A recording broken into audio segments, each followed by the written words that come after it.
शहबाज गिल की जद्दा काउंसलेट में press conference. Shahbaz Gill ने बातचीत करते हुए कहा कि वज़ीर आज़म इमरान खान बुध की शब जद्दा पहुंचेंगे। ये दौरा सऊदी अरब मुकम्मल होने पर मुश्तरका एलामिया जारी किया जाएगा।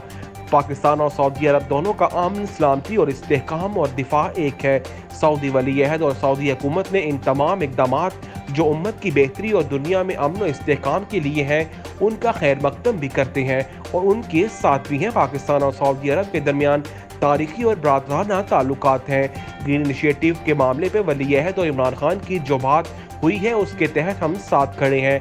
ग्रीन सऊदी अरब और मशरिक़ वस्ता का मंसूबा जो वली अहद ने दिया है इसमें पाकिस्तान और सऊदी अरब एक दूसरे के मावन और मददगार होंगे।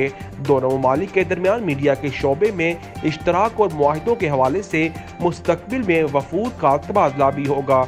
उनका मजीद कहना था कि तहफ़्फ़ुज़ नामूस रसालत सल्लल्लाहु अलैहि वसल्लम के हवाले से सऊदी वली अहद मोहम्मद बिन सलमान से ख़ुसूसी बातचीत होगी। इसके अलावा काउंसलेट का सहाफ़ियों के साथ नारवा सलूक पर शहबाज गिल ने सहाफ़ी बरादरी को बेहतरी की यकीन दहानी भी करवाई।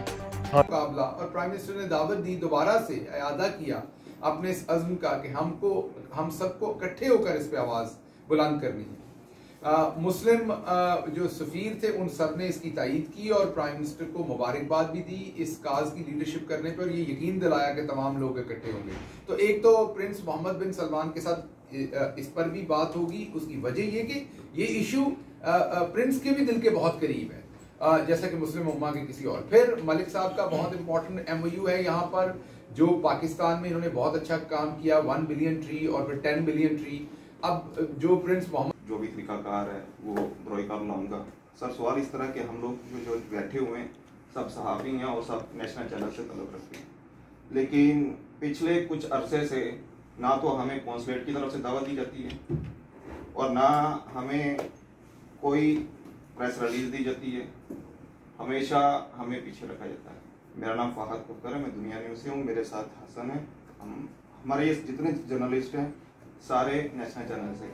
आज अमीर खान साहब ने हमें दावत दी और कहा कि शहबाज गिल साहब आए हुए हैं और उनसे मुलाकात करनी है। तो सर ये अभी से नहीं, काफ़ी देर से होता आ रहा है, इग्नोर किया जाता है, सहाफ़ियों को बिल्कुल इग्नोर किया जाता है। जब क्राउन प्रिंस मोहम्मद बिन सलमान साहब का था और इन्होंने तीसरी जो बात की वो की कि हम एनवायरमेंटल फोर्स बनाएंगे और अपने यंग लोगों को इस ग्रीन इनिशिएटिव में एम्प्लॉय करेंगे और उनको इंगेज करेंगे। अगेन वही विजन जो पाकिस्तान का था। और चौथी और आखिरी चीज़ जो उन्होंने की वो ये की कि हम रिन्यूएबल एनर्जी की तरफ जाएंगे। हालांकि यहाँ पर तेल निकलता है और तेल की इकोनॉमी है, लेकिन इन्होंने ये तैयार किया कि हम 2030 तक अपनी 50% जो एनर्जी है वो हम रिन्यूएबल एनर्जी सोर्सेज से लेकर आएंगे। ये बहुत बड़ा एक अनाउंसमेंट है। 3 साल हमारी गवर्नमेंट को हुए हैं, उसमें मैंने जो चीज़ सीखी है वो ये सीखी है कि हमारे स्ट्रक्चरल प्रॉब्लम्स तो हैं ही हैं, लेकिन जो सबसे बड़ा नुकसान हमें करप्ट गवर्नमेंट्स दे के गई हैं वो ये देखी गई है कि हम कंफ्यूज हैं, हमारी अंडरस्टैंडिंग नहीं है चीज़ों के बारे में। मसलन ये टिश्यू पेपर का डब्बा है, इसके अंदर कोई नंबर ऑफ टिश्यू पेपर्स होंगे, 50 होंगे, 100 होंगे, 150 होंगे, 200 होंगे। इनको मैं निकालते जाऊं अगर तो ये खत्म हो। मेरे लिए ये सवाल इसलिए आपका नया नहीं है या अनअंडरस्टैंडेबल नहीं है कि मैं खुद एक ओवरसीज पाकिस्तानी रहा हूँ। तो जिन प्रॉब्लम्स में से आप गुजरते होंगे या गुजरे होंगे उन प्रॉब्लम्स में से मैं भी गुजरा हूँ और उनका अदराक रखता हूँ।